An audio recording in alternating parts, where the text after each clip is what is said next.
Já, velkomin að Rauðaborðinu á föstudegi klukkan 4 í eftirmiddaginn. Þá höfum við haft þann síð að hafa hér þar sem við köllum vikuskamt og fá við góðan hópa fólki til þess að fara með okkur yfir fréttir vikunar og þannig er það í þessari viku. Hér er Þuríður H. Haraldóttir Brán, verkefnastjóri. Já, ég er forstöðukona Markstofu Reykjanes og svo verkefnastjóri Almyrkvans á Reykjanesi. Þannig hann var inn á þínum vegum. Já, algjörlega. Allavega á Reykjanesinu. Pælduð ekkert í þessu með skíðinu? Jú, við tókum þannig inn í útreikningarna hjá okkur. Það var plan A og B og C og eftir. Þetta var svona næst besta útkoma upp á skipulag, sko. Að ef við förum yfir sem sagt, best sól á öllu Almyrkvasvæðinu. Næst best skýjað á öllu Almyrkvasvæðinu. Að því leið og við höfum verið að tala um sól á Vestfjörðum eða bara sól á Vesturlandi, bara sól á Reykjanesi, að þá hefði jafnvægið aðeins breyst. Það hefði farið í bílinn og farið að keyra á milli. Já. Þannig að svona fyrir skipulagið þá var þetta eiginlega næst besti kosturinn, sko. Ströng móðir eða betra engi fái. Já. En þú veist, við vorum heilt yfir geggjað. Þetta tókst eins vel og hægt var að takast og en við hefðum getið gert meira eða þú veist, við vorum undirbúin fyrir miklu meira á öllum svæðunum. Þannig að það hefði komið sólarglenna. Já. Það var nú sagt í hátíðisvetunum við Nádraberg. Já. Það var í sólarglenna þar og svo var einhverjir sem bjuggu í Bolungavík og settu á samfélagsmiðla að þar var í sól. Það var já. En þetta er ekki náð að hreyfa fólk. Nei, ekki nóg. Eða, þú veist, það er líka bara þessi upplýsingamiðlunin að upplifunin er líka í skíðu sem að var ótrúlega mögnuð sem að fáir í rauninni fá að upplifa. Það heilt yfir að þú ferð allan heim að upplifa þetta í skíðu er líka mjög einstakt. Mjög íslenskt. Mjög íslenskt. En þetta hefði verið geggjað að fá sól, sko, og upplifa þannig. Við sættum okkur við það sem við fengum. Já, auðvitað ömurlegt. Við byrjuðum 2024 að tala við Sævar, markastofunnar. Fyrsti kynningafundurinn var fyrir 2 árum síðan, 19. ágúst. Þetta sá maður þá að viðtölu við hann strax á eftir. Hann var eiginlega alveg búinn á því að hafa verið að tala við ykkur í 2 ár. Greinilega. Við vorum alltaf með svona stuðningskerfi fyrir Sævar. Hann gat alltaf leita til okkar fyrir stuðning, andlegan stuðning í þessu ferli allir saman. Þannig að við áttum ótrúlega gott samstarf við hann. Þetta var áhugavert. Valgarður Guðjónsson, vann í Fremlónum, söngvari. Jú, svo ertu tölvunafræðingur? Já, nei, það er nú vist lögverndarstarfsheiti, ég læri þetta aldrei, en ég vinn svona sem kerfisfræðingur, ég hanna á þróa tölvukerfi. Hitt er svona hobby. Það er munar samt að það er 3B, þú skrifaði bara 2 í skilamáni til mín. Já, ég hef sett það inn í að laga það, ég hef sett það inn í kynningu á þættinu. Akkurat, en það er svona, fyrir kannski meira fyrir mér á þau sviði. Já, hér er líka Þórunn Lárusdóttir leikuna. Jöp. Og Maggastína, maður segir það bara. Maður segir það bara Maggastína. Já. Þú heitir ekki Margrét Kristín Blöndal lengur? Jú, ég heiti það náttúrulega. Ég heiti Margrét Kristín Haraldsdóttir Blöndal. Hver nota það? Enginn. Jú, nema skatturinn. Það var skatturinn. Já. En ég er bara alltaf kallið Maggastína. Og þú vilt ekki breyta því, þú vilt ekki fá skeiti frá skatturinn sem stendur Maggastína. Mér er eiginlega alveg sama. Þetta er eitthvað svona fókuspunktur sem ég hef ekki náða summa á, sko. Hvar varst þú í sólmyrkunum? Ég var bara í Reykjavík og mér fannst það bara dásanlegt, sko. Eða svona að þetta var mjög magnað. Alveg ótrúlega magnað. Og svona einhvern veginn áhugavert að sjá, sko, þú veist, þetta deildarmyrkvinn, hann byrjar og maður alveg bara, svo gerist það ekkert eiginlega.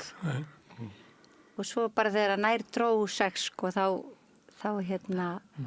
Já, og það var líka mjög magnað, svona fannst mér, að því fór hérna niður á Ægisíðu og að fylgta fólki og allir bara svona fylgjast saman með og svo hvernig svona en sameiginlega lífvera þagnar þegar það dregur fyrir sólina. Þú veist, það var eiginlega alveg magnað. Sko. En ég var niður í bæ á Arnarhóli, það er nú bara rétt hjá mér. Það var sagt að fuglarnir myndu þagna, en allir mávar í kvosinni tóku sig á loft og flugu í norður. Já, það Þannig þeir voru ekkert stúm eitthvað. Ég held að þetta sé sko allir fuglar nema máfurinn, af því máfurinn stoppar bara aldrei nokkuð tíma. Og það er ekki fuglar eftir í miðbænum nema mávar. Já, akkurat. En þeir náttúrulega fuglar þagna líka dálítið í rigningu, þannig að þú veist, þeir voru löngu þagnaður. Þeir voru ekki á svona miklu spjalli eins og þeir eru alla jafna. En þetta hefur alveg greinilega ruglað dýrin í rýminu, sko, því að ég var til dæmis heima hjá systur minni í Grafarvoginum. Hún er með sko útsýni alveg yfir Reykjavík og við horfðum á sólmyrkvann saman. Og hundurinn hennar, hann vissi ekkert hvað var í gangi og byrjaði bara að gelta og var svona pínur hræddur bara. Og mér fannst það svolítið merkilegt, sko. Það var einn hundur sem gelti á Arnarhóli. Já. Ekki mikið, kom bara eitt svona bofs. Já. En mér fannst þetta sko, það kemur svona, það var einhver sem var að tala þú veist, nú man ég náttúrulega ekki hvað heitir, þegar overview effect sem er kallað á ensku, þegar geimfarar fara út í geiminn og horfa á jörðina. Mér fannst svona á einhvern svona í smáskamtastærð, mér fannst ég fá svoleiðis upplifun. Maður finnur, sko, þetta er svo ótrúlega magnað, að það komi bara svona risa skuggi og maður verður svo ofboðslega lítill. Já, við erum náttúrulega akkurat ekki neitt. Akkurat ekki neitt, sko, og þetta fannst mér alveg, mér fannst það komið svolítið óvart einhvern veginn að upplifa það, en mér fannst þetta æðislegt. En er það góð tilfinning eða er það góð tilfinning? Mér finnst það. Já, en samt einhvern veginn svona eins og, sko, þú ræður ekkert við náttúruna, þú finnur bara hvað þú ert, hvað mannveran og bara jörðin er lítil. En svo kom sólin aftur og hún elskar allt. Hún elskar allt og svo hugsa maður bara jákvætt og fallega orku og allt þetta og það bara, en mér fannst þetta mjög merkilegt og þessi tilfinning var svolítið sterk hjá mér. Þetta með overview effect. Það sé líka svona þessi smæð, sko. Þessi smæð, já. Að við bara þetta eigum bara allt okkar undir nákvæmlega sólinni. Þannig að maður hugsa þetta í svona stærra samhengi, þú veist, alls þar í heiminum eru skógareldar út af loftslagsbreytingum Árnar í Evrópu eru að þorna upp. Það er ekki hægt að flytja vörur lengur eftir Dóna og Rín, af því að það eru honum sprænur.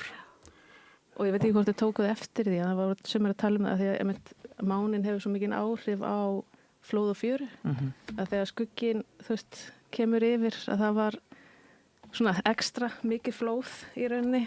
Stórstreymt. Já, mikið stórstreymi og Þannig að þú veist, það er svo magnað, eins og við reyndum að nýta tækifærið í þessu og ég veit ekki hvort að voru þið ekki alveg farin að hugsa háski, láski og miðski þennan dag.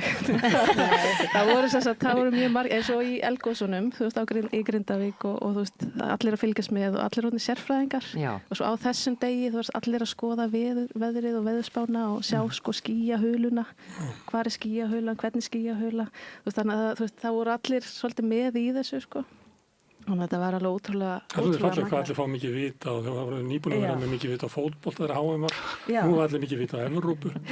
Og núna tunglmyrkvi sem að en vanlega það er ekki mjög pönkað að tárast yfir sólmyrkva? Nei, en það væri ekkert að tárast. Það er bara, ég er alltaf við settist út með vinnum og annars sonurinn komið hér og svona í vonum að við myndur kannski sjá eitthvað. Svo, magnaði upplýða þetta, en ég kannski minna upplýðraður en margir aðrir af þessu. Ég veit alveg hvað er að gerast og bara er löglutur. Það sætti konan fann að skipur ekki að fyrir til Spánar á næsta ári því hún mistaði þessu núna.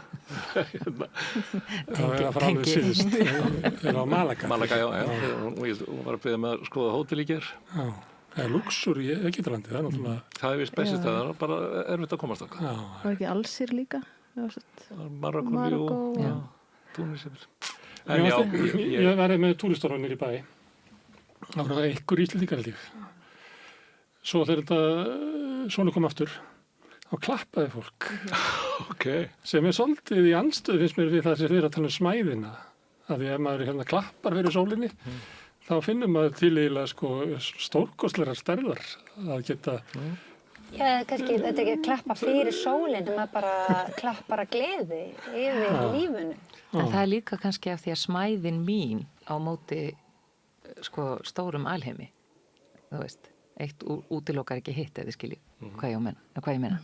Algjörlega, ég skil nákvæmlega hvað þú meina. En er þetta ekki líka bara eitt svona tjáningaform, bara hvað, þú veist, ég var að upplifa eitthvað svona geðshræringarklapp, sko, þú veist, hvernig get ég einhvern veginn komin í hljóð? Eins og þegar fólk klappar þegar flugvél lendir, ég hef aldrei skilið það. Það er þannig. Það gerist, já. Þegar við komum heim, bara þegar við lendum í Íslandi. Hvað sem er. Já, Ég held að það er ekki klappað í Kaupmannahöfn þegar við lendum þar. Ég held að það sé hérna Ég hef upplifað það. þjóðræknis Íslendingar að fagna því að loksar heim út úr þessu hörmulega útlandi. Held að þetta sé við það. Þetta gerist við þar, sko. Ég upplifði þetta í Bretlandi eftir að koma, held ég, heim frá Spáni. Nei, hérna, Tenerife eða eitthvað. Þetta var eitthvað svona þannig flugin, en hérna mögulega er þetta líka ákveðin hræðsla eða eitthvað svona, þú veist, einmitt þetta. Skóðnast að hérna við hennar sólmerkva sem að við dættum það var því sem hélt var að skammast yfir því að ríkisstjórnin var að kjósa aðildarviðræður í lok mánaðarins, yfir þá kemur það svo eftir, en hún fannst alveg fáránlegt að vera að gera þetta í lok mánaðarins þar sem verið sólmerkvi. Hér er allt fullt af túristum og mikil umferð og það verið bara ekki nokkuð leið að vera að kjósa þetta í lok mánaðarins. Veistu ekki alveg hvað það er svo mikið. Við munum ræða Evrópusambandið á eftir. Ég ætla aðeins að skjóta í nokkrum málum undan, en kannski spyrja ykkur, hérna, þið mikið að tala um Evrópusambandið? Þar sem við farið, fólk að tala um Evrópusambandið? Ég held að þessi alltaf að rekast á þetta. Ég hef alveg tekið svona sveig framhjá. Ég er alveg svolítið að fljóta inn í þessu. Þetta er málið. Þannig að aðeins skjóta inn í nokkrum málum. Það var náttúrulega mjög skemmtilegt mál í gær. Þar sem að Samúel Guðmundsson, sem að ekkert okkar vissi hver var fyrir viku. En ekki Guðjónsson? Guðmunds. Ég veit ekki að það. Hitti Rabbi Shmulai. Já, það. Piers Morgan. Sem ég vissi ekki heldur hver var. Ég alveg poppaði að horfa þáttinn, sko. Horfðu á hann? Þetta var bara sko. rosalegt álag að þurfa að horfa á þetta fyrirbrigði sem að, það er svona síljúandi fyrirbrigði sem að mikið maðurinn var settur í að mæta, en ég menna hann gerði það bara sjálfviljugur og bara stóð undir því bara eins og heimsbyggðin hefur orðið vitnið að, sko. Það naut svona stuðning svolítið Piers Morgan. Hún lét ekki, sko, Rabbian komast upp með að verja svolítið hinn gestin sinn. Ég meina, ég veit ekki, sko, ef þið hafið hort á þetta, að þá náttúrulega sjáu þið kannski hvers vegna þessi, ég held að einhver sagði að þetta hefði verið í fyrsta skipti á ferli Piers Morgan sem að gera nú svolítið út á svona sko. Að hann sagði bara einhverjum að bara grjóthalda kjafti, sko. Mér fannst mjög áhugavert. Og að mjúta. Sjálfsögðu, sko.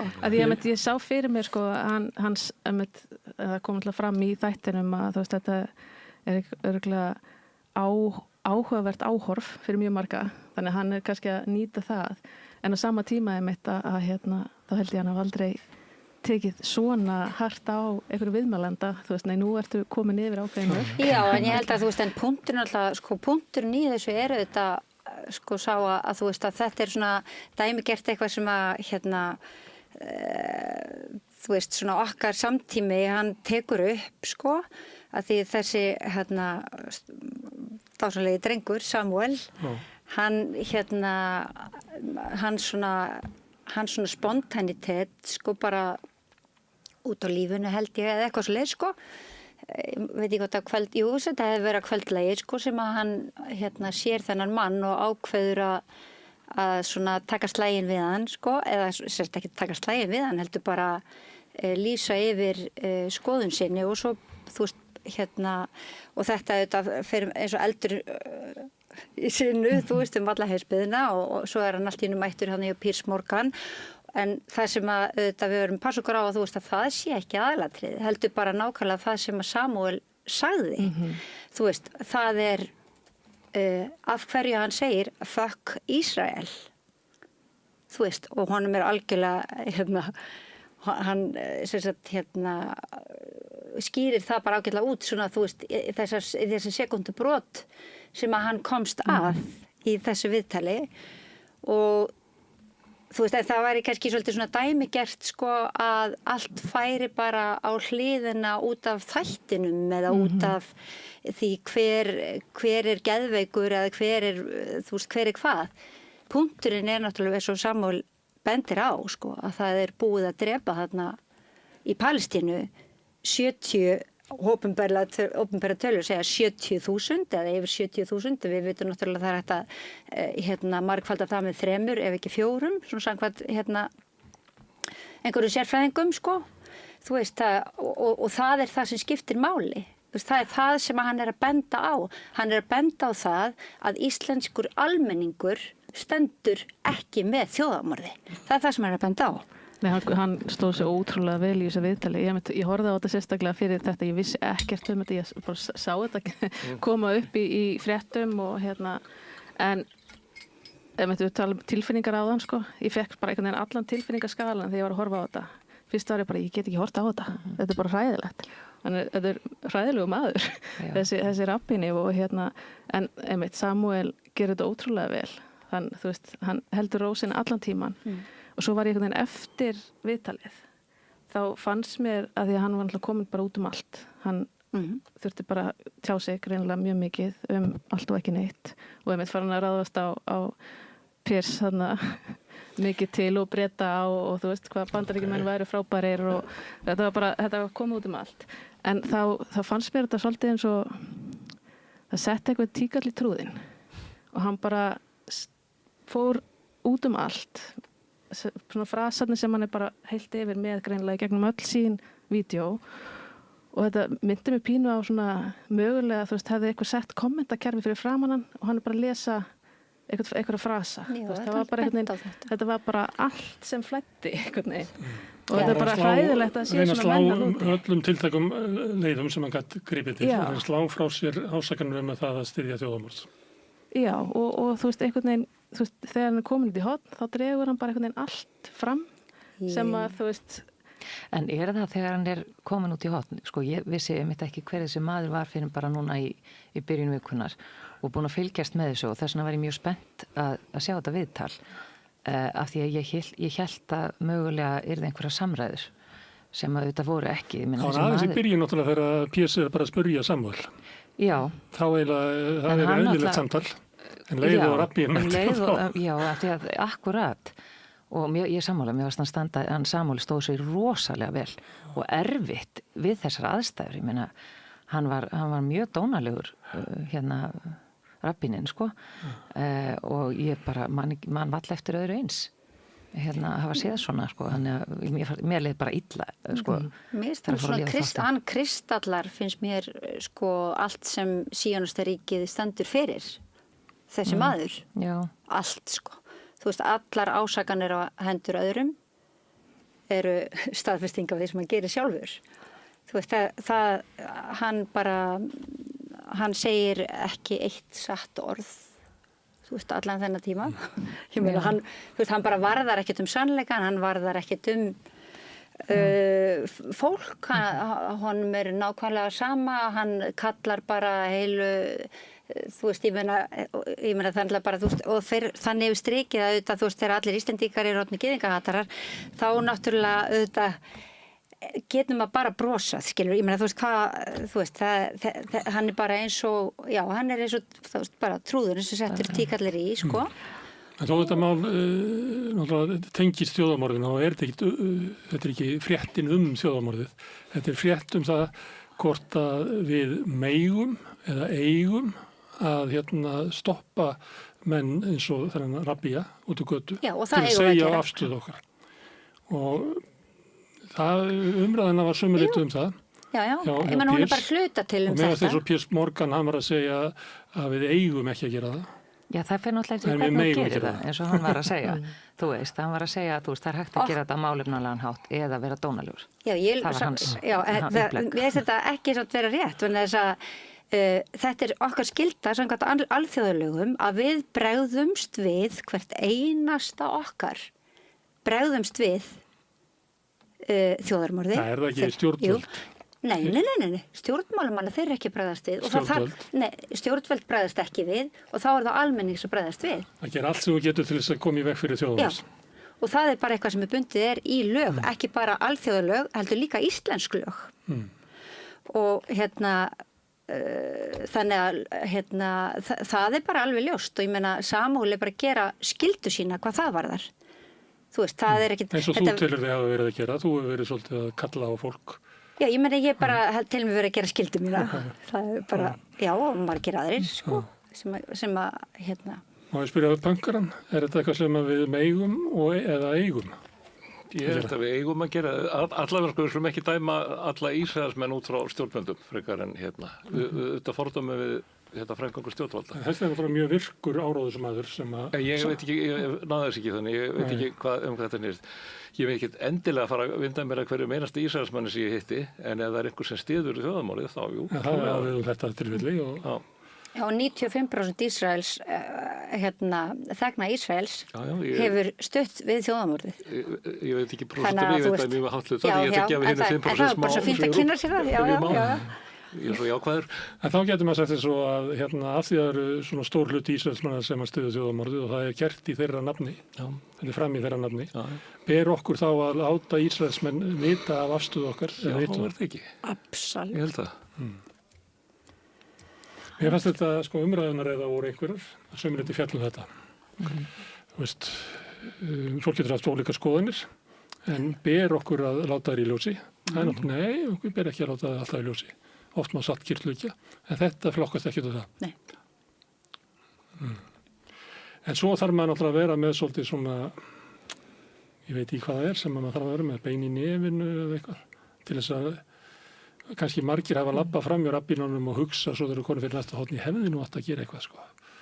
Þannig að þú þarft að vera svolítið svona spontant og ákveðin til þess að gera þetta. Og náttúrulega þetta, þú veist, fyrir Samúel fyrir það. Já, og hann greinilega, þú veist, vissi hver þessi maður var búin að sjá frá honum og annað slíkt, sko.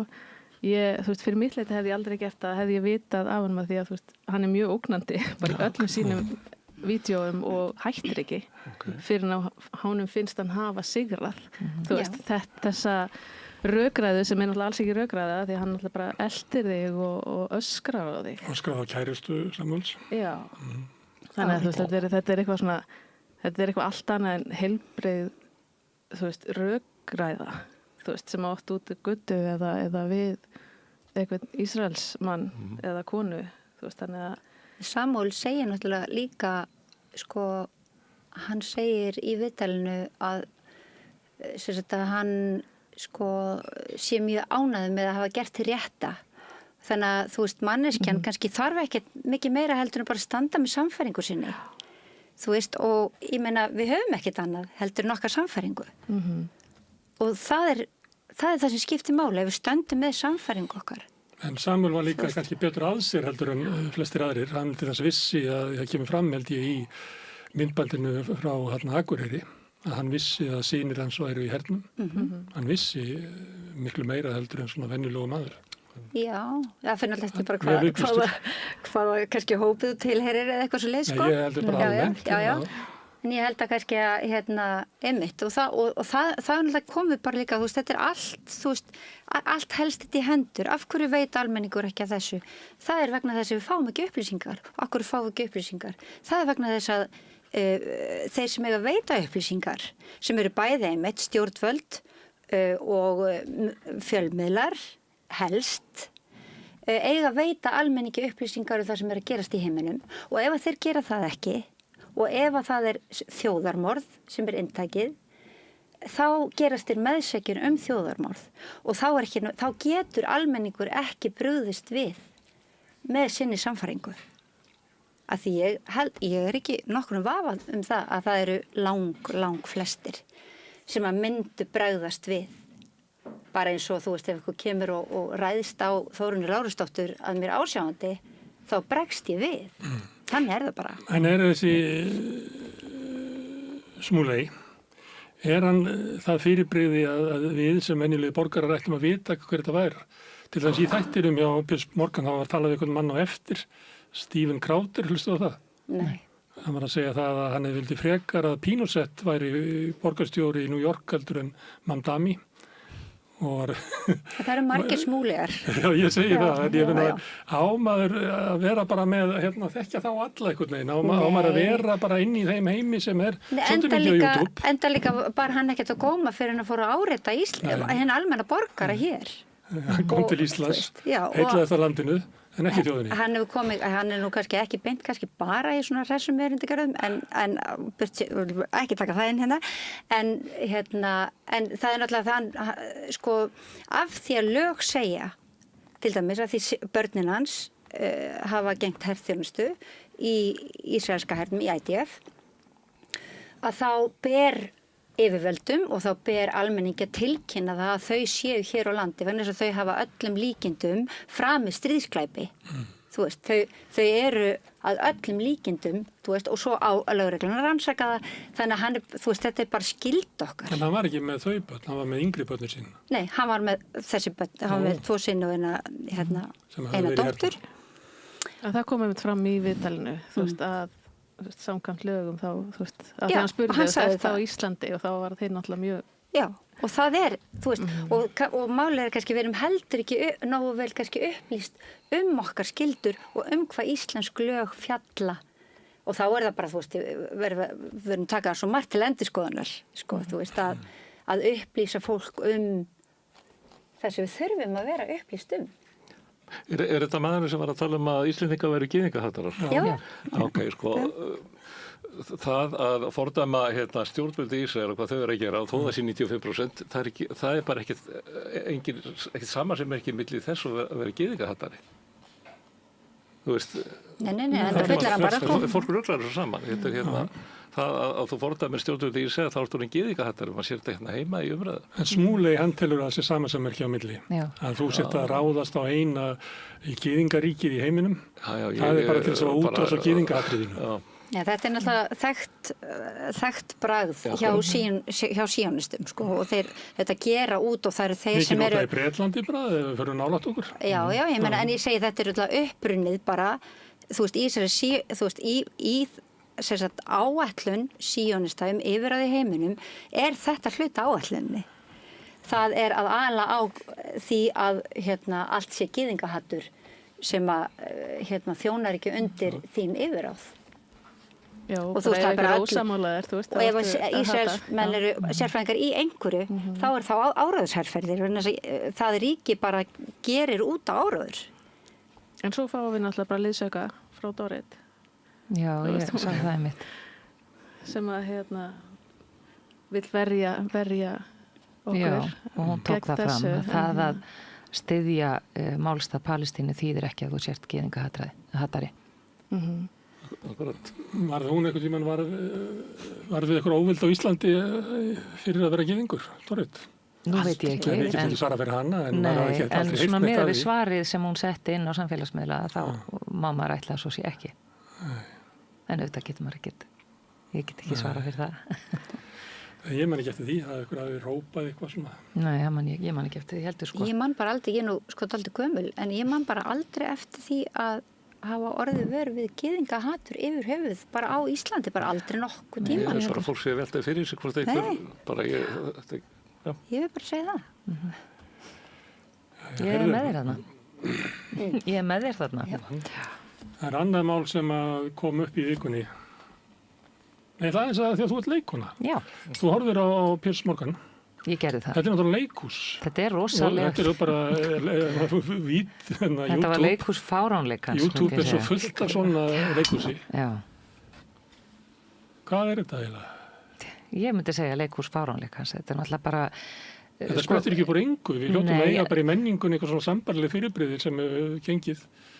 Já, en þetta, ég held að þetta sé hluti af þessari clickbait menningu, svo ég fá nú að sletta aðeins, að sko, sem að ég held að við aukist alveg rosalega með tilkomu samfélagsmiðla, að þú verður að vera með eitthvað sko, alveg nægilega mikið krassandi til þess að allir, þú veist, alveg sama hvort það sé sannleikur eða lygi eða hvað. En formið á þessu, þetta var svona eins og hundaslagur.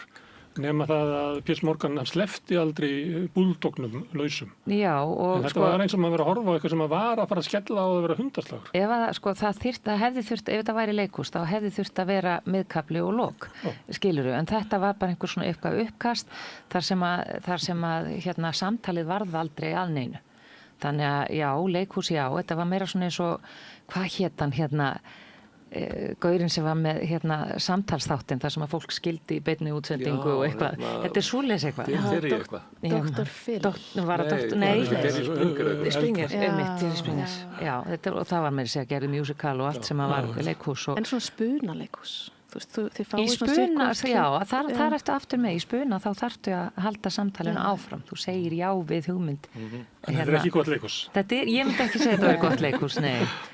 En ég má eiginlega til með að taka það fram að því þú kalla mig leikonu sem er alveg satt og ég alveg sko skilgreini mig sem slíka að þá hef ég rosalega mikið undanfari verið að færa mig svolítið í leikstjórastólinn og mér langar að taka það fram og hérna af því að það er svona, ég fór út til Spánar og lærði kvikmyndagerð og hérna leikstjórn og skrif og alls konar svoleiðis og hef verið að vinna svolítið meira í leikstjórastólnum þannig að mér finnst allt í einu fyrsta skipta á æfinni vera skrítið að vera bara titluð leikonu. Algjörlega. Þú lagar þetta líka hana í það er ekki í auka bíð það er auka bíð og svo leikstjóri ég hefði getað sett söngkona en skrifa tónlistina og söngkona hjá mig líka sko en við getum haldið svona áfram við getum alveg, við gerum ímislegt. Það er annar mál sem er svona merkilegt sem að koma upp að Angelín Starkay, ég veit ekki hvað þú viti hvað það er maður sem að skaut mann fyrir framan heimili sitt hérna í Austurborginni fyrir stuttu síðan 5-6 ára síðan að hann var látin laus, hann var dæmdur í 16 ára fangelsi var látin laus eftir þriðjung tímanum sem var rúm 5 ár og vísa á landi og viðbröðin hafa verið svolítið hvað finnst ykkur þetta? Ég veit ekki hvað mér finnst þetta. Já. Rætt að segja. Það eru rosalega margir vinklar á þessu máli finnst mér. Af því að hann auðvitað var hér og framtíð þennan voðalega glæp og fer ekki þá milli mála, hann er sá seki og allt slíkt.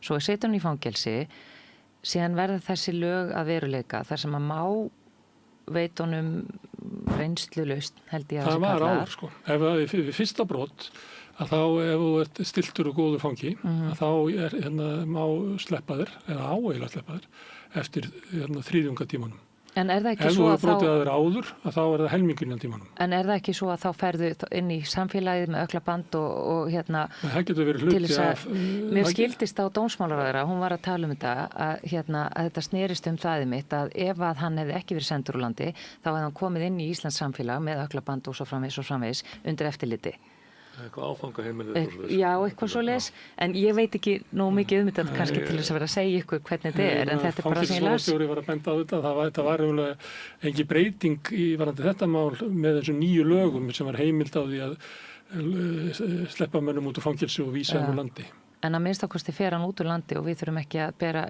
skattborgarar þurfum ekki að bera kostnað af því að hann sé í fangelsi á Íslandi sem er náttúrulega mjög dýrt en já, svo getum við auðvitað talað hvað okkur finnst það að hann hafi verið sendur úr landi og svo er önnur umræða að hann sé frjáls heima hjá sér, það er náttúrulega bara Hann er náttúrulega búin að taka út sína refsingu Já, hvað er þetta? 4 ár? Já, rúm 5 ár 5 ár farið úr þriðjungnum tímanum Já, einmitt Og þannig væri það líka ef hann væri Íslendingur sittið inni Já Já, þannig að það er ekki mismunun Mér fannst einhver vera að nefna að það væri mismunun að íslenskir fangar með sömu refsingu hefði þurft að sitja lengur en þú ert að segja það þannig að hann er bara búin að sitja af sér dómin refsingin er þú ert dæmdur í 16 ára fangelsi það mátt losna eftir rúm 5 ár ef þú ert fyrirmyndafangi en ef þú brýtur að þér eða lef með fangavorð eitthvað leys þá getur enda með þú situr öll 16 árin tala ekki þú ferðu út á halvum tímanum brýst eitthvað starf inn að þá fellur seinni hlutin þessi 8 ár Já, þannig að hann er búin að sitja af sér dómin Hann er kvitt samkvæmt Ég er að segja það. Já, ég sé það. Ég ekki Þá getur þetta er í okkar samfélagi. Já. Það er svona umræðina svolítið endur að það að fólki finnst þetta bara tildulega billeg refsing fyrir aftöku og fyrir framan heimili manns að sitja bara í rúm 5 ár.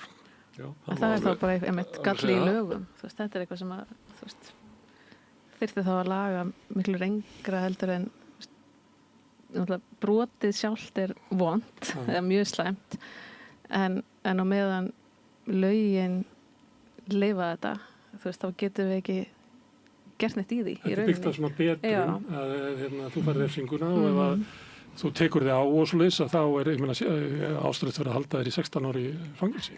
Já, er þetta ekki kannski af því að þetta með að eitt skal yfir alla ganga og ef refsingin fyrir þennan glæp þessi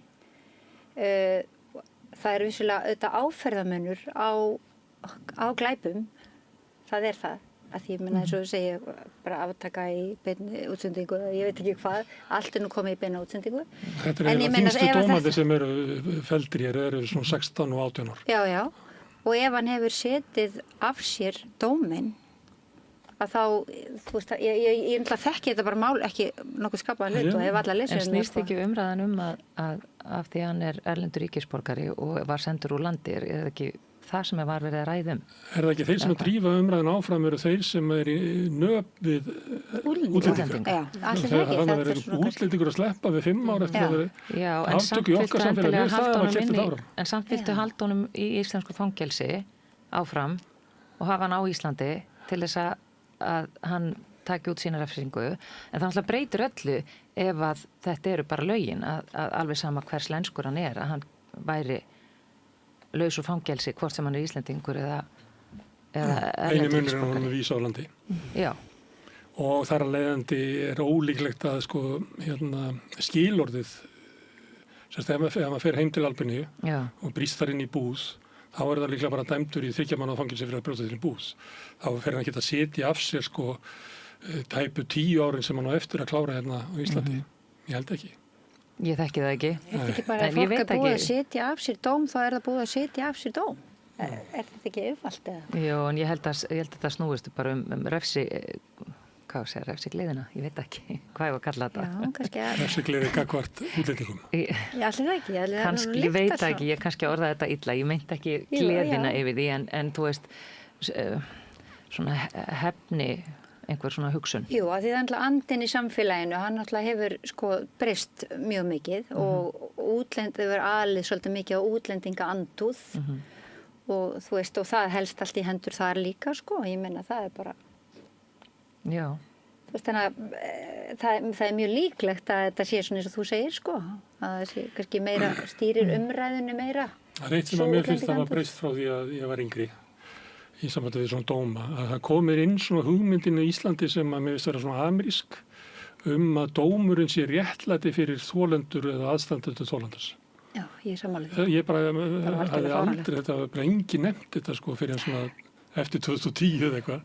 Þá er þetta komið núna sem að ég kannski drekku þetta bara í gegnum ameríska thrillera og... Já, ég held að. Það sem að aðstandendurnir eru viðstaddir aftökuna til þess að fá fullnægingu í ykkur réttlæti. Þessi hugsun hefur aldrei verið á Íslandi. Við erum náttúrulega verða alveg rosalega amerísk. Já, er þetta virkilega að koma? Já, svona krafa á aðstandendum. Þoli ekki að sjá mannin lausan. Já. Þetta er mjög óíslenskt, það er alveg satt, en einmitt svona bara að því við náttúrulega bara eru svo amerikansiruð. Það er bara þannig, einmitt, að maður geti fengið einhvern veginn eitthvað út úr því að sjá, þetta er bara eins og þú talaður þú veist, eins og bara er tíðkað í Bandaríkjunum að aðstandendur sé til dæmis viðstaddir dauðadóma eða aftökur. En þetta hlýtur að snúast grundvallar spurninguna, til hvers eru við að refsa fólki? Og eru við að senda fólk í betrunarvist eða eru við að senda fólk í refsingavist? Staðrindin er refsingavist. Betrunar fangelsin á Íslandi eru að mér skilst nokkuð sæmileg með við á mörgum öðrum stöðum af því að það er nú nýja fréttir allavega. En tengist þetta ekki líka því kannski að mörg mál eru svo lengi í gegnum kerfið? Að þú veist, fólk kannski meira að reyna að kalla eftir það að sé í rauninni einhver dómur eða að málið sé tekið fyrir. Það er lengi að fara einhvern veginn í gegnum kerfi, lengi í rannsók, lengi, þú veist, þannig að það svo bíða menn árum saman eftir því að taka út refsinguna. Já, nákvæmlega. Og svo fyrnast mál líka þú veist, það er einhvern veginn kannski vindur upp á sig í það að fólk vill þessa refsingu. Þess vegna var manninum hent út til þess að rýma fyrir þá sem eru að bíða eftir að komast inn. Mögulega, sko. Það er skemmtilegur, ekki skemmtilegur, skrítinu vinkill sem að mámennindi einhvern tíma með betrunarvist að þessi hugsun hefði vel að fyrst komið í Kardimómabænum. Já, þannig ætti náttúrulega að fangavist að vera. Það er betri borgara. Já. Þá var náttúrulega Sofía frænka að vera yfir. Já, kannski. Nei, hún var alveg tekin út úr sko fangavistinni. Það var bara konan sem Bastian Spæðifókita sem kom með blóm á hverju morgni og bakaði kökur og bjöti með. En ég langar að pikka upp hérna af því að þú veist þetta með fangelsin að þau séu ágæt á Íslandi hérna með á mörgum öðrum stöðum og kannski hérna svona á Norðurlöndum að minnstakosti eru betri en á mörgum öðrum stöðum að hérna þrátt fyrir það er náttúrulega bara svo þau eru löngu sprungin og þá komum við að því sem að þú ert að nefna að það er ekki hægt að halda almennilega utanmynda af því að hérna fólk getur ekki setið af sér dómana sína og býður árum saman jafnvel eftir að komast í fangelsi og eins og við heyrðum í fréttum bara í vikunni að þá er fólk það fyrnast dómar, fólk kemst ekki að og fólk sko þetta er ekki góð staða upp á réttarkerfið allt af því það tekur þennan trúverðuleika og þú veist ekki hvort þú færið refsingu og fælingamátturinn verður engin og svo framvegis þannig að þetta hefur alveg það þarf örugglega bara alveg að endur sko þetta kerfi frá grunni myndi ég halda. Það er ekki bara að byggja fangelsi? Jú. Eða stýta dóma. Það er eitt sem að fangelsinu eru full af burðardýrum sem er eiginleitt útlenskt fólk sem eru lent í einhverjum vandræðum og fallist á það að flytja fíkniefni til Íslands í gennum Leifsstöð og að tekið. Þetta er langstæðsti hlutin af sko erlendum ríkisborgurum. Þetta eru eiginlega bara túristar. En þeir eru mjög þungi dómar, fá bara 8 ár og 10 ár fyrir að vera með 2-3 kíló af kókaín í töskunni eða inn í sér. Þetta er eiginlega, ég held að lögin hafi verið sett í svona vonum að ég væri hægt að bara henda þessu fólki á landi, sko, því að það vita allir einhverju fólk sem eru einhverju stórkostlegum peningavandræðum og í vandræðum lífsins felst á að gera þetta. Þetta er alltaf ekki ótíndir glæpamenn sem eiga að fylla sko fangelsin okkar. Ég held að lögin hafi verið sett út af þessu, sko, því að vita allir það er ekki hægt að stytta dómana, segja dómarunum að þið er bara dæmynda í 2 ár. Þetta er flókið. Þetta er rosalega flókið. Sem er kannski alveg nóg. Sáuð þið að það var vitnað í Margréti Valdimarsdóttur afbrotafræðing, það sem voru að segja út frá þessu máli hans Albanans, að þetta drægi úr fælingamátti dómana. Ég sá það. Það var búið til frétt, svo komur inn á Facebook og segja að það var nú klift út svona megin punktur sem ég var að segja að fælingamátturinn er að vera gripinn og dæmdur. Hver er lengdin á dómnum vegur ekkert sérstaklega þungt, sko. Þannig að ef þú ert að vera að flytja inn 3 kíló af kókaíni hérna og átt annað gott að vera dæmd í 2 ára eða 8 ára fangelsi, það líklega hefur engin áhrif á ákvörðunina. Þú tekur séns á því að sleppa. Ég skil. Það er mjög úrelt fræði þessi En þetta er allt saman svona glæp og refsingu inn í samfélaginu og þetta er það sem er verið að gera í okkar valdi, ákæruvaldið og dómstólar og svona. Mér finnst það mætti vera svona meiri svona umræðu þetta. Mér finnst það alveg, ég segi kannski þjóðaratkvæðagreiðsla, hvað? Já, það verður í samræmi við samvisku þjóðarinnar, sko. Þær fara nú fram að minna tilefni, myndi ég segja. Þá komum við að því. Eruð þið spennt fyrir kosningunum? Ég veit bara algjörlega, þú veist. Er þetta upp á líf og dauða? Upp á líf og dauða. Þetta er mjög stórt og alvarlegt mál, en þetta er algjörlega persónulegt mál Þorgerðar Katrínar Gunnarsdóttur. Ég meina þetta er bara hennar hugmynd Það bað enginn þessa atkvæðagreiðslu, ekki nokkur. Jú, hann er bara að kalla mikið. Jú, ég hef ekki fullt af fólki sem er kallað eftir þessu. En hvaða fólk? Ég meina, það verður náttúrulega að vera, sko, þú veist, ég meina, verkalýðshreyfingin hefur ekki kallað eftir þessu. Nei, bara lengur. Samfylkingin kallaði ekki eftir þessu. Já, það var nú innan hennar og ég þekki fullt af fólki sem var að kalla bara svo. Já, en hvaða fólk er það? Ég er svo fróðleiksfús. Já, bara frá mér til dæmis. Já, þú meinar bara að almenningur í landinu, já. hann hefur ekki þrýst á það sameiginlega. Nei, kannski ekki, en mér finnst það ekki breyta öllu. En sko... Nei, það er kannski svona forsenda fyrir, það er kannski svona forsenda fyrir þjóðaratkvæði. Nei, mjög stórt að vera að fara fram. Við vorum stoppuð í miðri leið í einhverjum flumbruggangi og einhver maður sem fór og sagði eitthvað við sennilega einhverja ósýnilega vinni fyrir þetta forsenda. Allavega komst þetta til skila að við höfum stoppað viðræðarnar og Evrópusambandið vissi ekki betur að það bara væri svona smá bið. En ég held svona, ég er spenntur fyrir þessu, af því mér finnst þetta skipta miklu máli. Og við erum að tala um heim sem er svona ekki á góðri leið fyrir vestanhafs. Það er í fyrsta lagi mannréttindi eru fótumtróðin sem aldrei fyrr og þeir taka mið af svona stjórnvöldum í Afganistan eða Íran með það bara farið mjög illa með fólk. Mannréttindi eru einskisvirðir orðið. Þeir eru að ásælast Grænland og jafnvel Ísland gleyma sér.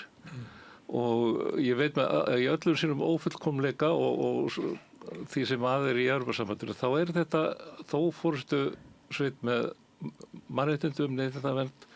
Þarna finnst mér ég heima, ég vil vera þannig. Þarf það að velja lið? Ekki lið, alls ekki, þetta er ekki fótbollið. Þetta er bara, ég vil taka þátt í þessari vinnu og þessari þróun, fá að heyra þannig þessi rödd. En ég nota orðið lið var til áður að fótbollið var fyrir upp, sko. Já, ég veit á, það er kannski pirrandi við þessu umræðu, menn skiptast í lið og þurfum alltaf að samþykkja allt sem annar segir og mótmann öllur sem hinn segir. En ég held reynda með þess að þjóðaratkvæðagreiðsla hafi verið ákveðin mistök að fara í hana. Vel mynd en samt mistök. Af því sko, stjórnin hafi vel fullt umboð til að klára bara og leggja svo samningu undir í þjóðaratkvæðagreiðslu. Það er ekki að vera með 2 atkvæðagreiðslur. Nei, ég meina það bara skilur það er bara enginn sem skilur þetta. Já, það voru mistök. En ég held líka sko að stjórnin, hún þarf svolítið að hissa upp sig gagnvart stjórnarskrámálinu.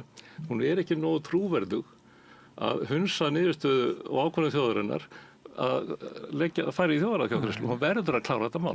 Þjóðin er búin að taka afstöðu og ákveða sig. Og þetta er bara, ég veit ekki hvort þetta er verkstól eða hvað heitir að koma þess ekki frá. Nei, bara ákvörðun. Já, þetta er ekki þeirra ákvörðun. Þjóðin ákveða þetta. Þorgerður Katrín tók nú þátt í því að hunsa þjóðaratkvæðagreiðslu þar. Ég veit. Já, og ég meina finnst ykkur þá líklegt að hún mun ekki hunsa? Ég von ekki. Ég hef ekki trú á því að hún muni samsækja En hvernig gæti Þorgerður Katrín hunsa niðurstöðu? Ef það verði til mér, segjum bara, þú veist, að verði nei. Heldur hún farið samt í viðræður? Nei, ég trúi því persónulega, sko. Enga möguleika. Ég trúi því, sko. En þú veist, þess að ég segi, bara við erum bara alveg sammála og getum verið ósammála. Algjörlega. Nei, og mér finnst þetta ótrúlega áhugavert og það sem að trufla mig er umræðan það að, þú veist, ef maður hittir fólk sem er á móti, þá eru þau svo mikið að sannfæra mig að ég eigi að vera á móti Evrópusambandinu. En alltaf þessi kosning snýst það að, þú veist, að kíkja í pakkan finnst mér asnalegt að segja. En ég vil fá að vita, þú veist, hvað felst í því að Ísland sé í Evrópusambandinu. Þú veist, hvað þýðir það fyrir landbúnaði, hvað þýðir það fyrir sjávarútveginn, hvað þýðir, þú veist, að því að við getum ekki heldur borið okkur saman við svona gerist í Danmörku. Danmörk er bara allt öðrum stað í heiminum heldur en Ísland. Bara landfræðilega og allt það. Þannig að ég verð rosa fói þegar fólk segir mér hvernig mér á að finnast hlutirnir. Og hvort sem það er já eða nei. En bara ég veit það að í þessari atkvæðagreiðslu þá langar mig að vita meira. Áður en ég segi já eða nei. Þannig að það finnst mér þetta snúast. Ég vil fá að vita hvað þetta þýðir. Þú veist, það er ekkert víst að þetta sé betra fyrir okkur einhverju leyti, þú veist, það er kannski betra fyrir okkur einhverju leyti.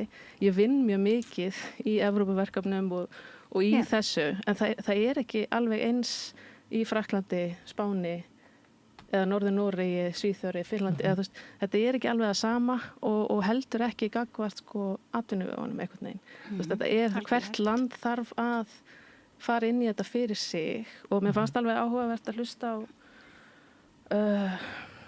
hana Þórdísi Kolbrúnu í þessum málum, þú veist, að hún talar EES-samningin, þú veist, hann er góður fyrir Ísland og mikilvægur. En við erum með hann. Já, hún var að tala það, þú veist, hann er eins og hann er í dag og hún talaði það, ég veit ekki hvort það er betra, þú veist, að fara lengra eða halda þessu og kannski uppfara hann, en á sama tíma eins og þú segir, þú veist, heimsmyndin er að breytast og það er alveg sjokkerandi hvað við erum og hvað margar þjóðir sem að maður heldur að séu komin langt í þróun og mannréttindum, kvenréttindum, hvað þau er að fara aftur og það er alveg bara svona, það er óþægilegt einhvern veginn. Mjög. En það er sama gildi líka Evrópu. Já, algjörlega og mér finnst við þurfum bara að taka einhvern veginn á því, þú veist, ef við tala umræðina, þú veist, við þurfum að fá upplýsingarnar, þessa þekkingu og ég veit alveg eins og bændasamtökin og fleiri hafa gefið út fyrir sig hvað þeir hafa verið að horfa á, hvað þeir, þú veist, þeim er illa við þetta. En á sama tíma erum við með, þú veist, sérfræðinga í byggðaþróun sem segja, þú veist, það er svo mikið af peningum fyrir bændur í Evrópusambandinu. Ég veit það ekki, ég er ekki búin að kynna mér það, en þarna eru einhverju hlutir sem að, þú veist, fara ekki saman í upplýsingagjöfinni.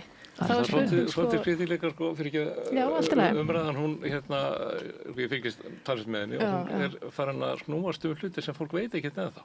Þess vegna finnst mér eitthvað sko, ég var tíma svona frekar jákvæður og nú er ég orðið mjög jákvæður en ég fer ekki að taka afstöðu og ef við fáum eitthvað sem einhver líkar ekki þá er ég ekki að fara að samþykkja það. En það er bara ekki hægt að taka afstöðu núna. En allt þrasið gengur út á það sem fólk bara getur ekkert vita.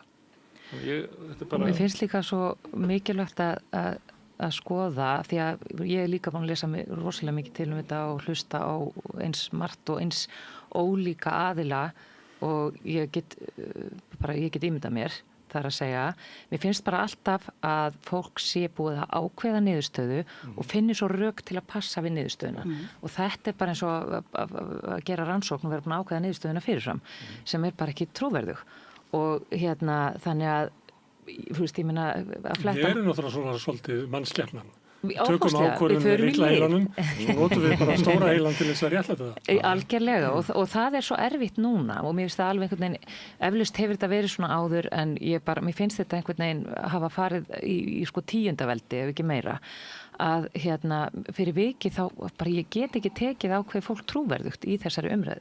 Ég bara, þú veist, að lesa Moggann í dag þú veist, sem kom inn frítt í gærin og öll heimili. Þetta er bara eins og risastór áróðusbæklingur. Hann hefur alltaf verið það í mörg ár. Ég veit það, en á sterum þessa dagana. Ég beðum að þetta senda mér. Já, nei, en fattið hvað ég meina.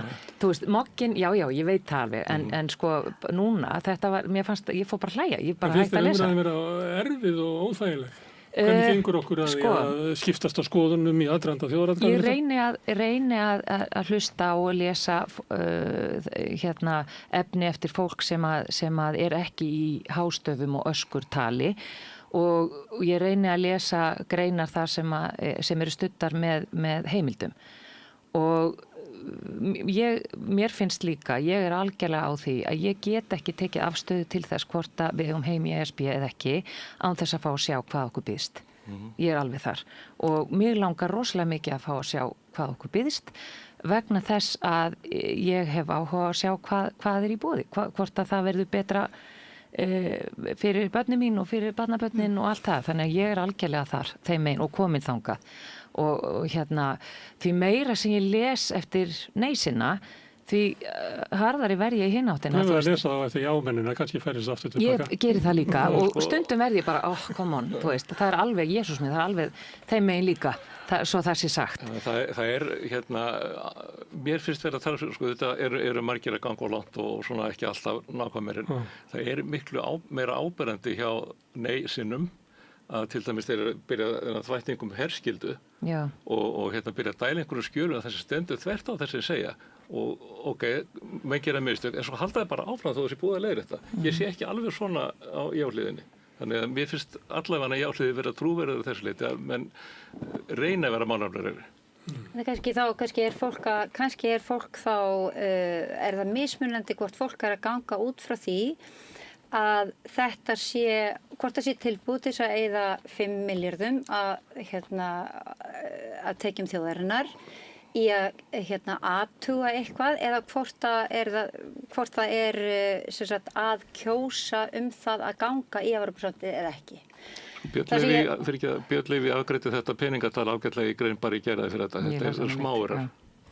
Þetta smáurar? Í stóru samhengi, já. Líka því að það koma styrkir tilbaka og ef þú skoðar bara síðasta ferli. Ég segi, þú veist, við erum alveg sammála með ósammála. Við erum alveg að vera það. En það þýðir ekki að þú meir ekki segja, þú veist, það er bara frábært. Fyrir. Nú, já, ég myndi segja að þetta flokkaðist kannski bara svona líka undir, þú veist, svona grundvalla prinsipmál hvers og eins. Þú veist, hvað, að því náttúrulega það stendur kannski svona huga mínu næst, svona ákveðið málefni, skulum segja. Og ég segi sko, til dæmis, sko, það fullt af fólki sem að, berst gegn þjóðarmorði, sem vill samt gangi Evrópusambandi. Og ég verið að segja, og það er líka fullt af, sko, skítahælum, sem að ég hef, þú veist, ekki mikið álit á, svo vægt sér til orða tekið, sem að, er komið þetta svo kallar nei-lið, sem að kallað sko. Er í rútunum með þér? Hæ? Er í rútunum með þér? Þeir eru ekki í rútunum með mér. Nei. Í nei-rútunni? Nei, en ég meina að þú veist, alveg svo við erum sammála, það getur verið ósammála, að þá, sko, læti ég ekki setja mig í flokk með, og ég er á móti því að gangi Evrópusambandið, og þótt að Bjarni Benediktsson sé það líka sem að Ólafur Ragnar Grímsson og svo framvegis og svo framvegis. Allt öðrum forsendum. Já, það er bara okkur allt öðrum forsendum heldur en ég er á móti því, sko. Þannig er það líka. Já, og þannig er það líka hjá, ég er ekki að segja það, ég er að segja það, en hins vegar allavega hendar mér mjög vel að vera bara með grundvallarprinsip það að ég vil ekki, og þú veist, ég hef ekki trú á stjórnmálafólki, það verður að vera líka alveg tekið fram. Þess að það er, þetta er bara svona elítu spilling sem að ég hef bara enga trú á fyrirfram. Nema hvað að ég hef engan áhuga á því að mínir skattpeningar fari í vopnakaup og ef að þjóðaratkvæðagreiðsla verður já og svo í framhaldinu hafna viðræður í kvellinum eða eins og Þorgerður Katrín segir í Morgunblaðinu bara í fyrradag, ef og þegar jáið kemur að þá verður það sko, það verður bara ágreitt í kvellinum að 5% okkar þjóðatekjum fari í vopnakaup. Ég er á móti því. Og ég er á móti því að ganga til liðs við samband sem fremur þjóðarmorð með Bandaríkjunum og Ísrael. Ég bara er á móti því og lága mig bara hversu vill. Já, sko, fólk held ég að taki afstöðu svona hverju með sínu nefi svolítið, þannig að ég held að sé óraun eftir að vera með einhverja væntingur að einhver muni reikna niður og rétta niðurstöð, það verður aldrei þannig, sko. Þannig að þetta er, á endanum held ég langflesti taki ákvörðunum, kannski ekkert á ólíku forsendum og þú ert að lýsa, sem er bara eigum við að vera hluti af Evrópusambandinu, eigum við að reyna að breyta heiminu þar inni eða getum við frekar gert það fyrir utan eða getum við búið til stórkostlegt samfélag hérna sjálf eða er það liður í því að gangi Evrópusambandið? Ég held þetta sem meina minna svona huglæg afstæða sem að ég myndi ekki hafa væntingar einhver getur reiknað þetta út, sko. Nei, það vantar sett meiri upplýsingar til að taka endalega ákvörðun og ég held að ef ég væri harður andstæðingur Evrópusambandsins, ég myndi segja já við að klára og fá upplýsingar, Jóna. Já, til þess að geta þá allan rökstutt af hverju þú vilt ekki ganga í Evrópusambandið. Ákveð rök fyrir því að eyða ekki 2 árum öllum fókusnum þegar við ættum að vera að byggja upp almennilegt húsnæðiskerfi og ættum að vera að vinna í málum sem eru stórkostlega að hjá okkur, að þá eyðum við öllum fókusnum í að sækjum í Evrópusambandinu sem að verður svo hafnað. Það voru aðeldaviðræður í gangi hérna áður. Funduðu mikið fyrir því? Það eru margir sem voru aðeldaviðræður fyrir mörgum árum. Funduðu hvað mikið fyrir því? Það eru margir sem voru til þess í þeirri ríkisstjórn sem segja að þetta hafi verið algjör afglöp þess að þetta hafi eyðilagt ríkisstjórnina. Ég þekki það ekki. Því hún náði eiginlega engum málum í gegn á endanum. Að sjálfsögðu ekki, við erum 350.000 manna þjóð eða 380.000 max. Þú veist, er það of mikið fyrir heila ríkisstjórn að geta stjórna svona litla heimili? Ég meina, hvaða rugl er þetta? Hvenær hættum við að hafa trú á því að við getum séð okkar mál sjálf? Þú veist, við getum, eins og ég segi, við getum tekist á. Við erum ekki að hætta að sjá okkar mál sjálf. Heldur hvað? Já, það segja að við getum samninga við aðra. Við erum í alls konar samstarfi við fullt af stofnunum, alþjóðastofnunum og sáttmálum. Og hvað er það sem við þurfum í viðbót?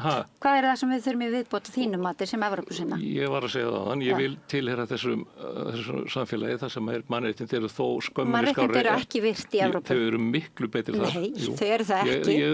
Það er ástæðan fyrir því að ég vil vera þar. Já, er það þess vegna sem að fólk í Bretlandi til dæmis sem er tilheyrðin á Evrópusambandinu lengi vel er afgreitt sem terroristar þegar heldur á spjaldi einhvers staðar? Ég veit ekki hvað Bretar en þeir eru ekki lengur í Evrópusambandinu, en ég er alveg samfærður það er betra, mannréttindi, neytendavernd og annað er betra í Evrópusambandinu annars staðar og við erum ekkert að gefa eitt að neitt frá okkur, við erum bara komin í þennan pakki staðan fyrir að vera í lítilli kerru aftan í rútu. Finnst ykkur umræðin vera erfið? Guðrún Hafsteinsdóttir sagði það, þetta vera að kljúfa fjölskyldur sem ég náði ekki alveg gott að sé raunverulegt enn eitt smiti frá Ameríku því að þar eru sannarlega fjölskyldur sem klofna bara út á Trump. Ég er alveg viss að þú veist, í öllum fjölskyldum það er alveg mismunandi skoðanir. Sumar fjölskyldur eru bara heitari en aðrar í umræðunum og hávarari í þessu líka en þú veist, eins og þú talar áðan þú veist við eigum alltaf eftir að skapa eitthvað stórkostlegt samfélag á Íslandi, hvort sem við erum þú veist, í Evrópusambandinu, EES eða hvaða leið við förum en við komum alltaf til með að velja okkur einhverja leið og í samstarfi við aðra. Við erum bara í mjög góðu samstarfi við alþjóðasamfélagi við það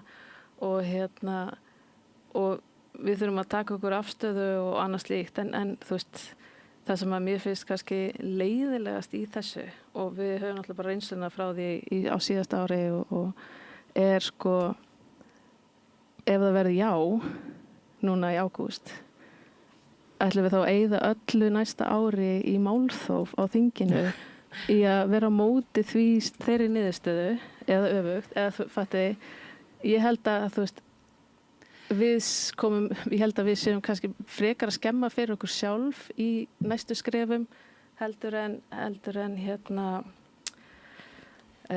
kannski ekki við, en ég held að Silfur Davíð ætla að vera í málþófi. Já, eða þú veist, það er Sáuð þið Silfrið? Já. Við erum ekki að fara að taka pening af þú veist, einu verkefni til að vinna annað verkefni eða þú veist, við erum ekki að fara að minnka fjármagnið held ég þú veist, til heilbrigðismála til að fara í að vinna heimavinnun okkar. Hvað er alltaf að finna þess að 5 milljarða sem það kostar að segjum? Áætlaður kostnaður við það? Var ekki áætlaður kostnaður 1,9 milljarðar, las ég það ekki? Það er gefin kostnaður, bara staðfestu kostnaður. Svo er allir svona aukakostnaður sem er á allir 5 milljarðar. Ok, þá ætla ég að segja nei. Nei, þetta verður alveg vinna og en ég held að þetta verði alveg þess verði. En ég held líka, sko, og mér finnst bara ótrúlega af því að ég er svona frekar jákvæð að eðlisfari, held ég, að skoða það sem er að gerast núna. Ég meina Guðrún Hafsteinsdóttir, þarna í þessu sama viðtali sem orða vitni, þegar hún sagði þjóðina klofna í herðar niður, sem by the way, þú veist, ef að það og fólk getur ekki hist, þá er það bara ágætis æfingi því að vera ósamála hlutina, skilur og ræða þá samt. En það sem að hún sagði sem að mér fannst frábært var í lok þáttar að sá hún auðvitað ef það verður þessi niðurstaða að þá munum við gera allt sem í okkar valdi stendur til þess að gera góðan samning. Og mér þess að Heiðrún Lind sagði það líka. Og þetta finnst mér bara viðsnúningur. Ég bara ok, frábært. Ef að þetta verður niðurstaðan, þá skulum við bara snúa saman bökum og gera þetta saman og reyna að fá geggjaðan samning. Ef við fáum hann ekki, þá bara verður hann lagður fyrir þjóðina og þjóðin segir nei ef að það augljóst og þá getur við rifist sko staðreyndir sem eru það komnar. En er það gott hjá Guðrúnu Hafsteinsdóttur að er það ekki bara eðlilegt? Já, það er ekki, sko ég hefði nú haldið það, en það er alls ekki búið að vera viðfæri. Litlu verður vöggur fegin. Spurðu þáttinn hann daginn, ég ætlaði að horfa á hann á tímaflækir, ég hafði ekki geðið yfir til að horfa á hann. Mér varst þetta framganga Sigmundar eiginlega bara stjarnfræðilega slæm. Já, ég sammála því. Eins og hún hefur nú verið góð fram með þessu. Hann sló öll fyrir nett. Hann gerði það. En þá var þínu kannski að horfa. Hann var með tækna þar sem að rabbinin var með. Já, ok. Hann komst alveg þangað. Þannig að þið kannast ekki við það að þetta sé eigum við nokkuð að fara í mat til hans, er þetta ekki jáari eitthvað slúið, þið kannast ekki við það að þetta sé að kljúfa fólk. Nei. Það sagði mér, ég var að því ég hef ekki verið að fylgjast mikið með, þannig ég að spyrja fólk þetta. Það var eitt sem sagði að besta leiðin til þess að leysa upp matarboð með þessu var að segja, mér eiginlega alveg sama hvað kemur út úr þessu. Þá farum við bæði jáarann og neyjarann saman á móti þér, sko. Hann sagði að þetta veri besta leiðin. Þetta verður, af því að ég held að þetta sé líka aðeins svona í eðli okkar Íslendinga, af því að við þurfum að klára ákveðna hluti að hún getur byrjað á næsta.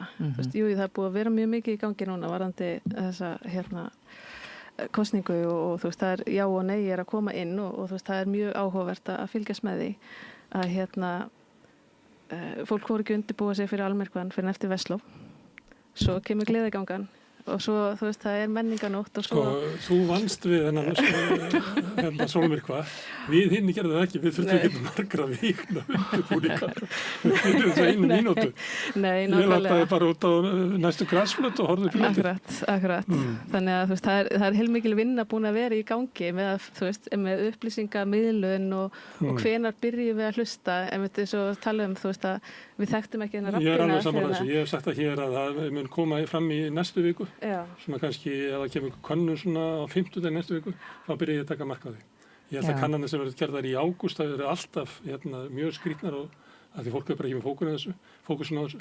Það er ég held að nei-hópurinn sé ívið stærri heldur en ákafi já-hópurinn, en það er líklega að bilið þarna á milli neiist til jás, myndi ég halda. Og ég held að ég eftir að koma í ljós bara í svona þessum dögum og næstu viku hvaða hreyfing verður á því fylgi sem hefur yfirlega ekkert komið fram í könnunum hingað til. Óákveðna fylgi, meinar þú? Þannig að ég held þetta fari bara eftir sveiflum í umræðinni á síðustu 10 dögunum hvort þetta fari já eða nei. Af hverju heldur það fari í áttina já? Af því þeir sem vilja segja nei að þeir eru mjög ákafir í því og þeir eru líklegri til þess að mæta á kjörstað. Þeir sem að segja já, þeir eru minni hluti, það var ekki kannski, ég myndi gíska svona 40-30, en þarna á milli síðan fólk og það að segja nei, með þess að vera eiginlega starri ákvörðun heldur að segja já.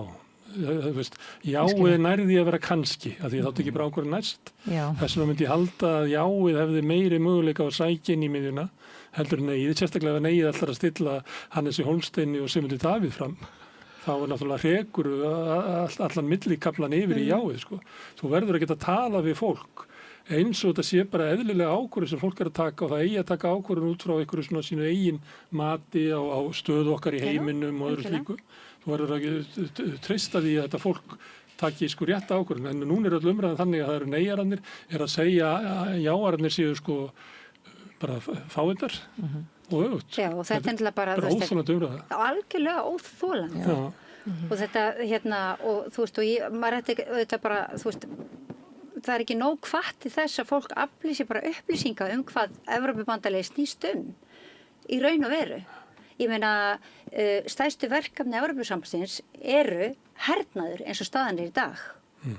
En staðan líka alveg svakaleg í heiminum. Já, en hins vegar sko, við hefum alltaf pissað utan í sko Bandaríkin og Evrópu bara alveg hægri vinstri bæði þeir hendistefnu.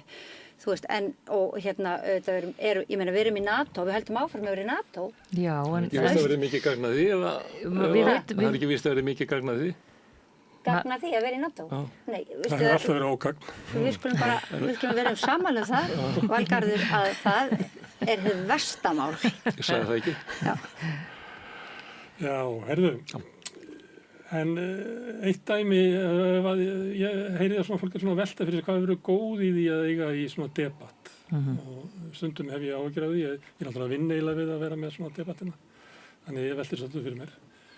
Við bara getum ekki rætt hluti og því að við svolítið verið að segja það að bera virðingu fyrir því að fólk sem aðra skoðun að stundum einhvern tíma sagði eitthvað við mig að munur á því að hlusta á Frakka í debatti eða Íslendinga var það Íslendingarnir tækið alltaf sem persónulega höfnun eða þú ert ekki sammála mér þannig að við varum svo fljóta Það eru við svo fá Já, kannski Við erum háð Má ég segja eitt? Erum við að ljúka þessari umræðu? Nei, ég ætla, já.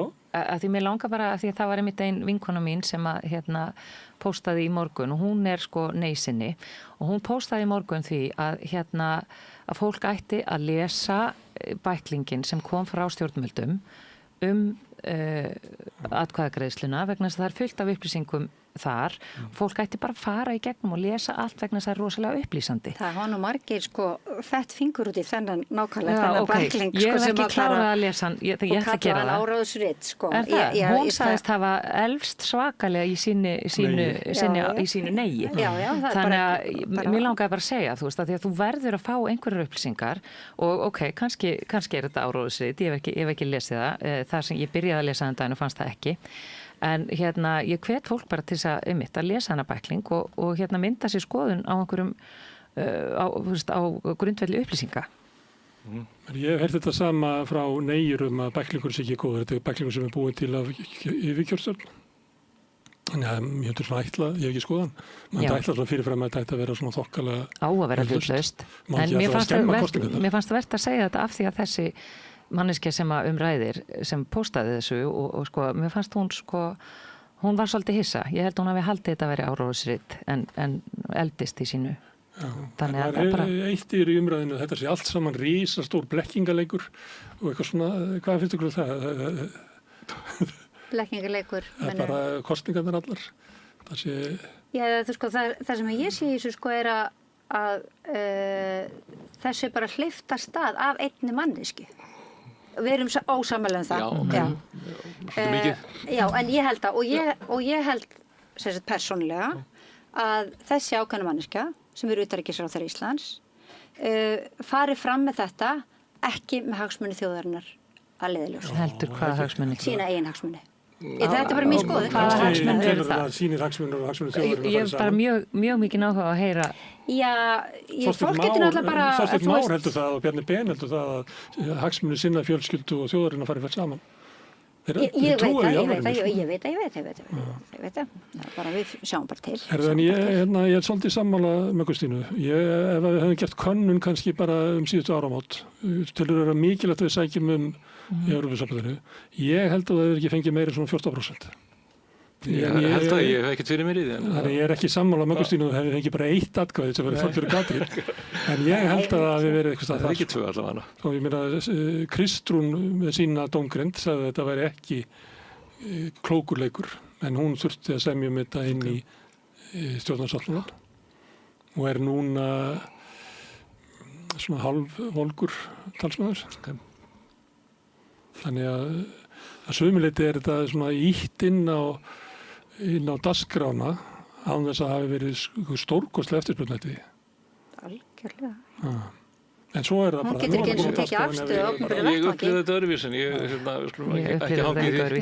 Er það með þjóðin væri með allt á hotnum sér og ósammála og gæti ekki haldið upp í sómasamlegri umræðu. Það ætla ég nefna gleðigönguna sem var bara fyrir viku. Er það ekki dæmi hvað við erum góð? Nei, þetta endar þarna með einhverju grjótkast. Þetta fólk sem er að standa fyrir þessu orðræðu að það sé eitthvað skrítið að vera samkynhneigður eða trans. Þetta fólk berið þetta ábyrgð á svona. ég veit þó sé óbeint og reyna að komast hjá því. En að vera að halda þessu fram að það sé eitthvað að því að kenna börnum fjölbreytileika lífsins eins og að halda börn verið rauð þar að sjá það í líffræði að setja rauðar einstaklingar. Þetta eru rauðarður að lesa Þórberg. Já, eða bara vita að þetta sé til, eða örfundur, eða ég veit ekki hvað. Þetta fólk að berjast gegn fræðslu og svona ég veit að við þurfum að, sko þetta staðfistir náttúrulega hvað gleðigangar mikilvæg. En við þurfum líka til langtíma að bæta fræðslu. Því að börn sem að læra það og fræðast þetta og hafa ákveðna menntun, þau fara ekki að grýta einhvern allan miklu óleiklegur í það. Og þetta lykilatriði og við erum ekki að hlusta á þetta fólk sem að segja þessi vera hræri í börnum og hafa áhrif á þetta bara eðlileg fræðsla. Og þetta líka, sko, nú konan mín skólasálfræðingur og vinnum með börnum og unglingum og þetta líka, sko, fyrir þau börn sem að, sko, þau ekkert að pikka þetta upp í skólanum eða unglingar að vera samkynhneigð eða trans. Nú dóttir mín transkonu sem þau ekki viti, heldur börn vita þetta. Og þetta hjálpar þeim hins vegar að hafa fræðsluna að þetta sé eðlilegt og þetta hjálpar með skólafélagana og jafnvel foreldrana að þetta sé bara neðlegasti hlutur, þetta sé bara partur af fjölbreytileikanum. Fræðsla langtíma langt besta úrræðið þessu. Sorry. Voru lengi? Þú mátt alveg tala lengi tíma. Þú áttir inni tíma.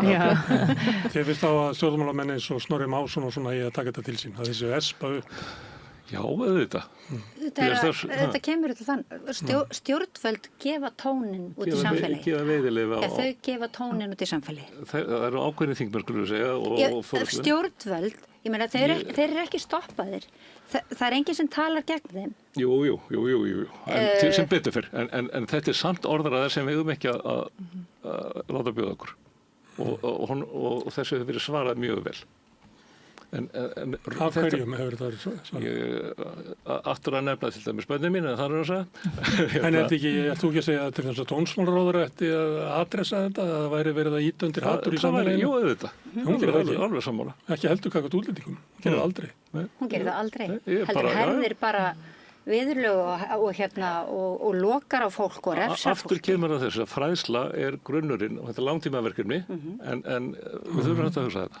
Þetta er náttúrulega tekið upp bara á þingi af þingmönnum, þú veist, við höfum okkur ekki svona, þú veist, mann eftir því, en þú veist, það þarf alveg einhver að setja tónin líka, þú veist, einhver sem að, þú veist, leiðir, einhver sem að, þú veist, hefur völd til þess, að því að núna í dag þá, mér veist, völdin vera kannski meira hjá samfélagsmiðlum, þeim sem að hafa áheyrn, þeim sem að, þú veist, þeir sem að hafa, hvað segir maður, svona plattformin til að tala frjálslega það hvernig þeim finnst að hlutirnir eiga að vera og svolítið eins og rabbíninn, þú veist, það er fullt af fólki sem er fylgjónum og einhverju skiljan, þú veist, hvað hann er að segja, þú veist. Og svo finnst fólki gaman að klikka og sjá hvað. Já, en þetta er ömurlegt, þú veist, þetta er bara, þú veist, mér fannst ógeðslega óþægilegt að sitja í sveitinni og ekki komast á gleðigönguna, skilurðu, en einmitt að heyra, þú veist, síðustu fréttir dagsins voru, þú veist, að það er fólk grýtt á leiðinni heim, sem er alltaf bara hræðilegt. Alveg hræðilegt. En við skulum samt ekki gleyma því að gleðigangan fór að mestu leyti fallega fram og metþáttaka og allt slíkt. Það má ekki gleyma því. Rétt. En þetta staðfyrstinu sem sé nöðsynlegt að halda á. Mér finnst það fólk sem haldið fram svona anti-trans og útlendingaandúð fá allt of stóran plattform í samfélaginu. Það er eitthvað svona hugmynd það að við eigum ekki að ignora þetta fólk. Þetta eigum við að bjóða þeim á borðinu og helst að búa til einhvern að hitta þau á miðri leið sem ég bara get ekki séð hvernig á að geta gengið upp. En með þessum svona deygu viðbröðum sem ég held að mig sjá til þess á ríkisstjórninni, það er alvarlegt mál að þegar eru stjórnmálaöfl og menn sem sittin á þingi og fjölmiðlar sem að ýta undir útlendingaandúð sem að veldur miklu óöryggi hjá 80.000 mann sem að búa hérna. Það finnst mér að vera verkefni fyrir ríkisstjórnina. Hún ætti bara að fara á Höfn í Hornafirði og halda sérstaka fund þetta mál. Já, en hún bara snertir þetta aldrei. Aldrei nokkuð tíma. Snertir þetta aldrei vegna þess að hún kannski óttast þessa 5% kjósendur sem þarna. Sem að er svona kjarnarfylgi Miðflokksins. Hún hleypir bara á vagnin. Hún hleypir á vagnin í vonum að geta náði ykkur atkvæðum þeirra sem er bara ófyrirgefanleg afstaða. Það finnst mér. Já, það er sammála. Heyrðu, það er svo heitt hérna í dagjóðu. Það er svo frektir orðið. Það er að þegar heitt er hérna úti. Og ég segi það stundum að dýrasti hlutin í hverju stúdíu er loftræstikerfi sem heyrist ekki í. Já. Og Samstöðin hefur ekki efn á því. Það er svona lokka ykkur hingað inn í hitan og allir heimilónum hefur sagt að þetta sé notalegt. Já. Þetta sé ekki heitt, þetta sé notalegt. Já. En ég ætla að þakka ykkur fyrir að koma hingað og hjálpa okkur að fara yfir fréttir vikunar. Þuri, Valli, Þórunn og Maggastína. Takk fyrir mig. Og ég þakka Pétri fyrir að taka upp og senda út og ykkur þakkaði mest sem að verið að hlusta og horfa og breytta þessu spjall okkar í fjölmiðlum. Minni á að það sem heldur Samstöðinni gangandi er sá hluti áhorfenda og áhorfenda sem að gerst áskrifundur. Þú getur slegist í þannig hópið og vilt. Það ferð inn á samstöðin.is, það er nappur sem ástundur áskrift. Það getur skráðið fyrir grunnáskriftin sem er 2750 krónur sem er samt að sé hlægilegt verð með það efni sem við búum hérna til. Þú mátt borga meira þú vilt og því sem að kjósi getur látið áskriftina renna sér félagskriftin í alþýðufélagið en það er einmitt alþýðufélagið sem á og rekur Samstöðina. Við látum þetta heita gott í sinni, við verðum með endursýningar hérna á eftir og svo í fyrramálið verður helgispjall.